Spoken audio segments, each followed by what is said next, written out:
नमस्कार दोस्तों, स्वागत है आपका SSC learning point by Singh sir. देखिए, सीएचएसएल जो मैथ की सीरीज चल रही थी हमारी 2021 के जो मैथ के पेपर सॉल्व कर रहे थे, उसमें 1 जून को जो शिफ्ट हुई थी उसका सोल्यूशन करने जा रहे हैं। इसकी पीडीएफ हमारे टेलीग्राम चैनल पर मिल जाएगी, जिसको जाकर आप ज्वाइन कर लीजिए, जिसका लिंक आपको डिस्क्रिप्शन में मिल जाएगा। चलिए स्टार्ट करते हैं। कह रहा है 16 मीटर लंबे, 12 मीटर चौड़े और 6 मीटर ऊंचे घनाव का आयतन ज्ञात कीजिए। तो घनाव का आयतन क्या होता है? एल बी एच, यानी 16 × 12 × 6, यानी 12×6 = 72, 16 दूनी 32 की 2, और हासिल लगा 3, 16×7 112 और 3 115। अगला सवाल, दिए गए आलेख का अध्ययन कीजिए और निम्नलिखित प्रश्न का उत्तर दीजिए। उपलब्ध आंकड़ों के अनुसार किस वर्ष बर्ड फ्लू मामलों की संख्या न्यूनतम थी? देखो, न्यूनतम कब थी? 1990 में। बाकी सब में क्या, 2 से अधिक है।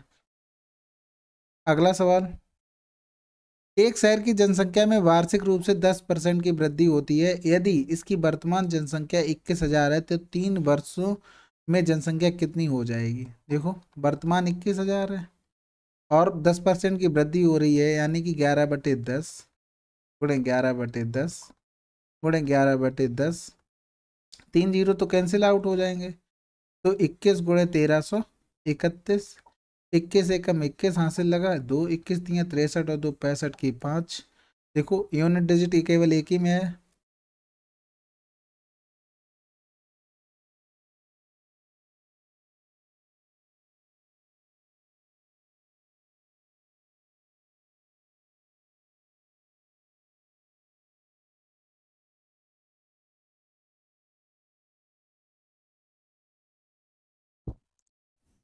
करा 16 मीटर लंबे, 12 मीटर चौड़े और 6 मीटर ऊंचे घनाव का आयतन। घनाव का आयतन क्या होता है? एल वी और एच, यानी कि 16 गुणे 12 गुणे 6, 12×6 = 72, और 16 दूनी 32, 16×7 112, 3 115।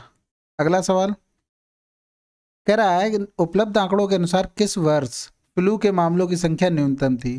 देखो, सबसे न्यूनतम किस में है? इसमें 1990।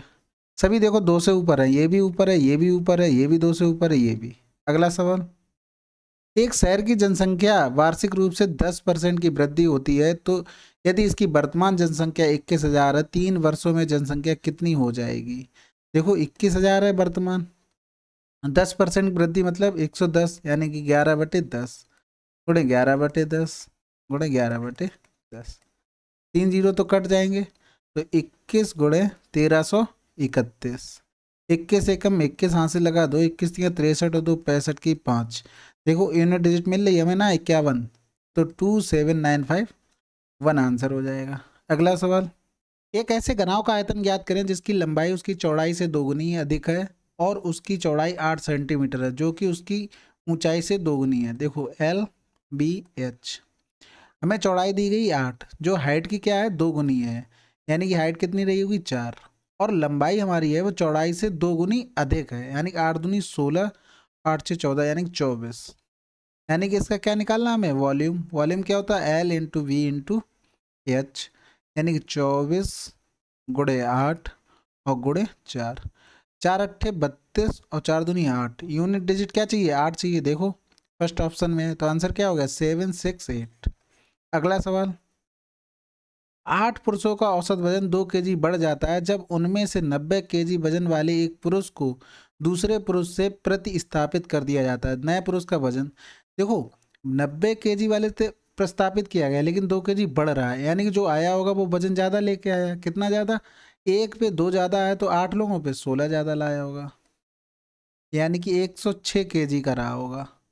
अगला सवाल, a+b = 2c दिया है, तो a/a-c प्लस c/b-c। देखो, पहले हम इसको लिख सकते हैं, a+b = 2c दिया है, और फिर क्या लिख सकते हैं? a-c या c-b। यहाँ देखो, a-c की जगह क्या लिख सकते हैं? c-b, और इसको अगर चेंज करेंगे तो ये माइनस हो जाएगा, c/c-b। दोनों का अगर देखेंगे तो a-c/c-b, a-c की जगह क्या रख सकते हैं? c-b/c-b। तो आंसर क्या आ गया? 1। क्या वैल्यू पुटिंग करनी है तो हम क्या करते हैं, सी को 0 रख देते हैं। सी को 0 रखने पे यहाँ पर क्या बचा 1 प्लस सी अपॉन वी। यहाँ पर ए को रख लो 1, वी को रख लो -1। तो ए को रखोगे 1, सी को रखा है 0 तो 0 हो गया, ये तो 0 ही हो गया सी अपॉन वी, तो उसमें वैल्यू रखने की जरूरत ही नहीं। आंसर क्या हो गया अगला 1। अगला सवाल, अली और बादल एक ही स्थान से एक ही समय पर 1200 मीटर वृत्ताकार दौड़ में क्रमशः 27 किलोमीटर प्रति घंटा और 45 किलोमीटर प्रति घंटा की चाल से दौड़ना आरंभ करते हैं। ज्ञात कीजिए वे कितने समय बाद पुनः ट्रैक पर पहली बार मिलेंगे जब वे दोनों एक ही दिशा में दौड़ रहे हैं। जैसे मान लो कोई ये ट्रैक है, अब यहाँ से तुमने दौड़ना शुरू किया और एक आदमी साथ में और दौड़ा, तो स्पीड इनकी 27 थी, एक की कितनी थी 45। तो ये ऐसे घूमते रहेंगे, फिर जब दूसरा इसको पकड़ेगा 27 वाले को तो अपनी सापेक्ष चाल से पकड़ेगा जितने से वो तेज चल रहा है। कितने से तेज चल रहा है, 15 में से 7 गया 8 बचा, 3 में से 2 गया 8, यानी 18 किलोमीटर प्रति घंटा जो चाल से वो तेज चल रहा है ना, इसी से वो पकड़ेगा। दूरी क्या थी 1200 मीटर, 18 को चेंज कर लो मीटर प्रति सेकंड में, 5/18 कैंसिल आउट, ये हो जाएगा 5 दूनी 10, 5 चौको 20, यानी 240 सेकंड में वो मिल जाएंगे। अगला सवाल, 42 वस्तुओं का अंकित मूल्य 70 वस्तुओं के क्रय मूल्य के बराबर है, यानी 42 वस्तुओं का अंकित मूल्य 70 वस्तुओं के सीपी के बराबर है और 25 वस्तुओं का विक्रय मूल्य 21 वस्तुओं के अंकित मूल्य के बराबर है। तो यहाँ से काटेंगे 7 छक्का 42, 7 एकम 7, यानी कि मार्क प्राइज अपॉन सीपी कितना हो गया 5/3, और यहाँ से एसपी अपॉन एमपी कितना हो गया 21/25। अब दोनों में कॉमन क्या है एमपी मार्क प्राइस, तो यहाँ पर 5 का गुणा कर दें तो मार्क प्राइस दोनों में बराबर हो जाएगा, यानी कि 25/15।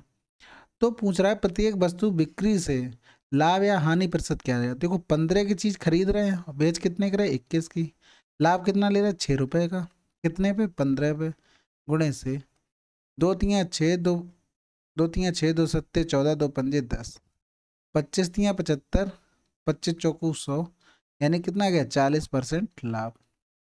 अगला सवाल, अरुण अकेले किसी काम को 12 दिन में कर सकता है और समा के उसी काम को 15 दिनों में पूरा कर सकती है। यदि अरुण और समा साथ मिलकर उसी काम को काम करते हैं तो काम कितने समय में पूरा हो जाएगा। एलसीएम ले लो 60, 12 पंजे 60, 15 चौकू 60, यानी 60/9, 3 दूनी 6, 3 त्रिका 9, यानी 6 से 2/3। अगला सवाल,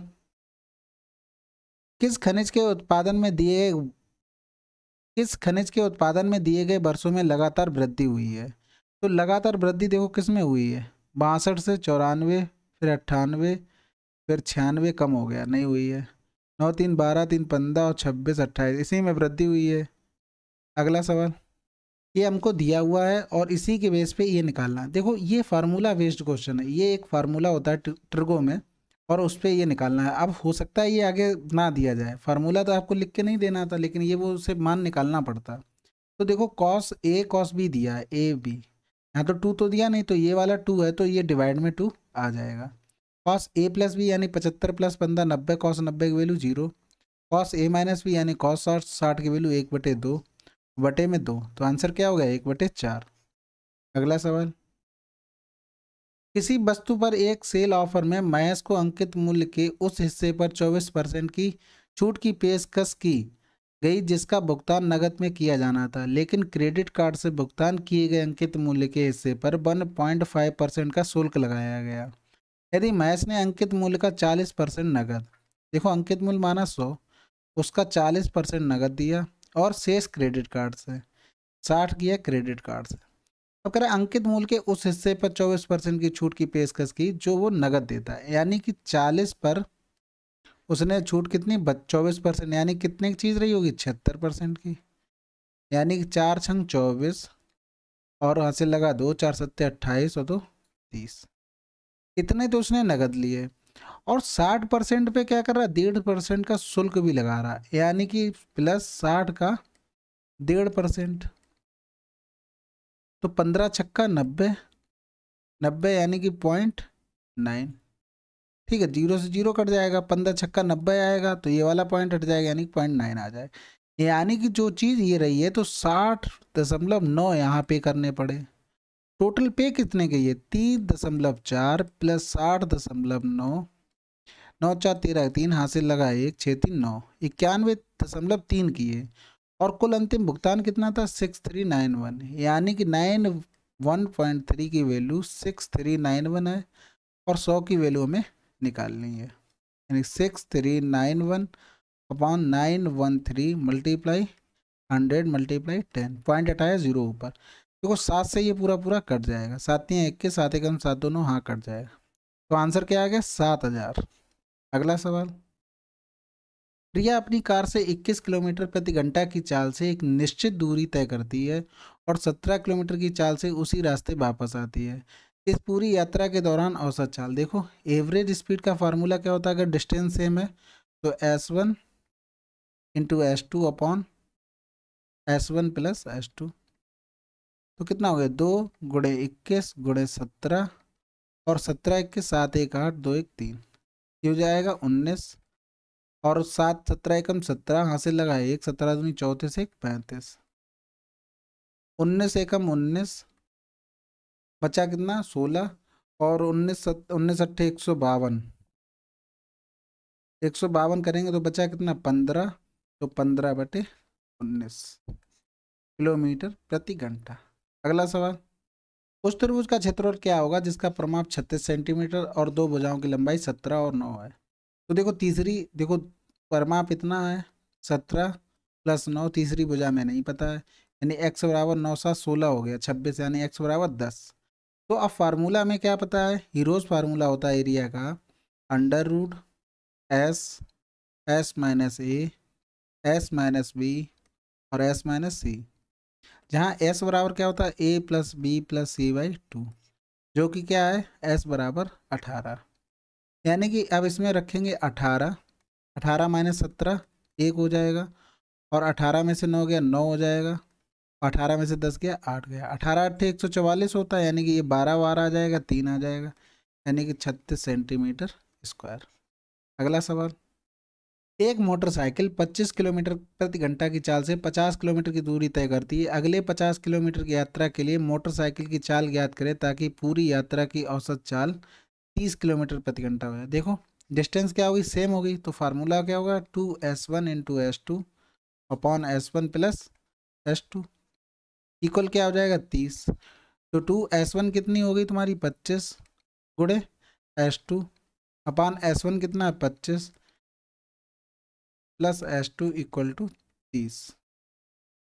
तो 2 से काट दो 15, 5 × 15 5 × 25, यानी 5S2 = 75 प्लस 3S2, यानी कि 2S2 = 75, यानी कि S2 = 37.5 किलोमीटर प्रति घंटा। अगला सवाल, निम्नलिखित विकल्पों में से कौन सा विकल्प त्रिभुज की बजाय नहीं हो सकता। देखो 9 12 15 ये तो तुम्हारा राइट एंगल ट्रायंगल हो गया, 20 20 20 इक्विलैटरल ट्रायंगल हो गया, 5 3 8 1, यानी कि दो भुजाओं का योग तीसरी से बड़ा होना चाहिए, 3 5 1, यानी कि 5 3 8 1 बड़ा है, लेकिन 3 1 4 5 से बड़ा है नहीं है, यानी कि यही ऑप्शन त्रिभुज नहीं बना पाएगा।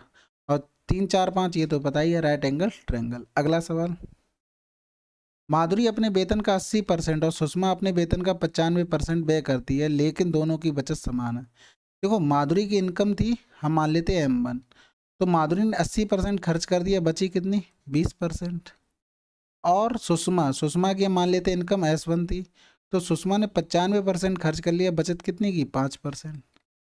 दोनों क्या है बराबर, तो M1 अपॉन S1 1/4 आ गया।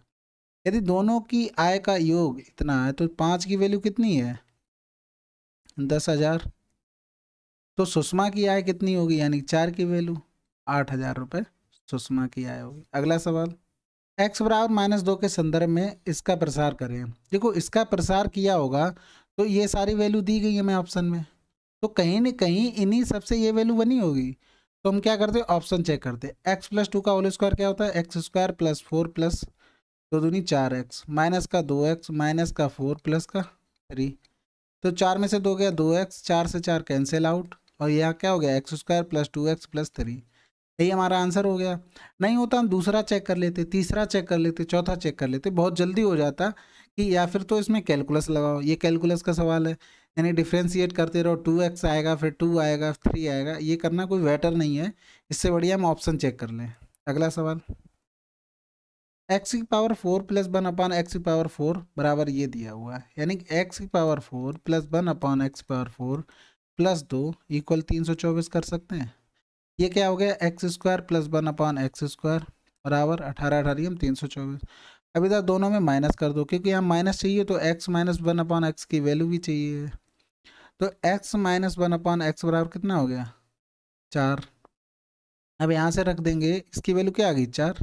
अब इसकी वैल्यू क्या रख देंगे, ए क्यूब प्लस का 3a, 4 चौकू 16 चौकू 64 प्लस 12, यानी 4 2 6 6 1 7 76। अगला सवाल, बोला गया है दो विषयों के शोध छात्राओं की संख्या भौतिक और गणित के शोध छात्राओं की संयुक्त संख्या से अधिक है। देखो, भौतिक ये रहा, गणित ये रहा, कितने हैं भौतिक और गणित में, 4 1 5 2 1 3 है। तो पहला देखो जंतु विज्ञान और शिक्षा शास्त्र, पहला देखो जंतु विज्ञान और शिक्षा शास्त्र। जंतु विज्ञान में 22 है और शिक्षा शास्त्र में 18, 22 18 8 2 10 की 0 हासिल लगा 3 1 4, तो पहला ही ऑप्शन सही हो गया। अगला सवाल, एक व्यक्ति अपनी आय का 15% घर के किराए पर, शेष राशि का 60% घरेलू खर्चों पर व्यय करता है। देखो उसके पास 100 रुपये से 15% खर्च करती है, बच्चे कितने, 85%। फिर उसने इसमें से भी 60% खर्च कर दिए, बच्चे कितने, 40%। बराबर क्या हो गया, 52,500 उसने 50। वैल्यू हमें 100 की निकालनी, यानी थी 52,500 बटे 85 गुणे 40 गुणे 100 गुणे 100। तो 5 एकम 5 5 सत्ते 35, 5 दूनी 10, 20 दूनी 40, इधर कर दो 2 दूनी 4, बचा कितना, 1 2 छक्के 12, 2 दूनी 4 2 पंजे 10, तो ये बच गया 26 2 5 ट्रिपल 0 बटे 17, 17 एकम 17, बचा कितना 9, 17 पना 85, बचा कितना 7, 17 दूनी 34, 17 एकम 17 चौकू 68, 68 और 8 7 बचा, फिर 17 चौकू 68, फिर बचा कितना, 2, 17 एकम 17, यानी कि 154 4 1, यानी कि ऑप्शन में यही एक मिल रहा है। अगला सवाल, निम्नलिखित में से कौन सी संख्या 15 से विभाज्य, यानी 5 गुणे 3, 3 से विभाज्य देख लेते हैं। 2 1 3 2 5 6 5 11, 11 और 5 16, नहीं होगा। 9 तो कैंसिल आउट हो गया, 5 4 9 ये भी हो गया, 5 2 7 1 8 नहीं होगा। 6 3 9 5 4 9 ये हो जाएगा 6, यानी 5 4 9 8 1 9 6 5 11 ये भी नहीं होगा। अगला सवाल, देखो इसको भी सरल करना है। सातियाँ 21 21 और 6 27 बटे 7, माइनस का 7 पंजे 35 1 36 बटे 7, माइनस का 7 दूनी 14 14 और 3 17 बटे 7, माइनस का सातियाँ 21 21 और 5, 21 और 5 होते 26 बटे 7, माइनस का 4 7 चौक 28, यानी माइनस का 2 बटे 7, माइनस का 2 बटे 7 हो जाएगा। इसे सॉल्व करने के बाद माइनस माइनस प्लस हो जाएगा, 17 2 19 बटे 7 हो जाएगा, यानी 36 बटे 7 माइनस का 19 बटे 7, 6 में से 9 गए, 7 बचा, 2 में से 1 गया 1, 17 बटे 7, 27 बटे 7 माइनस 17 बटे 7, यानी कि 10 बटे। अगला सवाल, 14 और 28 के तीसरे समानुपाती गणना करें। देखो ये तो हम बता बता के थक गए हैं, बी स्क्वायर अपॉन ए हो जाता है, 14 दूनी 28, 28 दूनी 56। अगला सवाल, ए ने 35% की छूट पर खिलौना खरीदा, यदि उसने इतने 975 का भुगतान किया तो खिलौने का मूल्य, यानी 100 मूल्य था, 35% की छूट देती तो 65, हमारे हिसाब से क्वेश्चन में 975 निकालनी, क्या 100 की वैल्यू, यानी 975 बटे 65 गुणे 100, 13 पंजे 65, 13 सत्ते 91, 7 में से 1 गया 6 बचा, 13 पंजे 65, ये हो जाएगा 15 पना 75, यानी कितना मूल्य रहा होगा 1500। ये 1 जून का जो शिफ्ट 2 थी, इसके हमने 25 क्वेश्चन सॉल्व कर लिए थे, कोई ज़्यादा टफ नहीं थी, इजी शिफ्ट थी ये। और इसी तरीके से हम कंटिन्यू करते हैं, कल करते हैं शिफ्ट 3, धीरे धीरे सारा कंप्लीट कर लेंगे। Okay, thank you very much.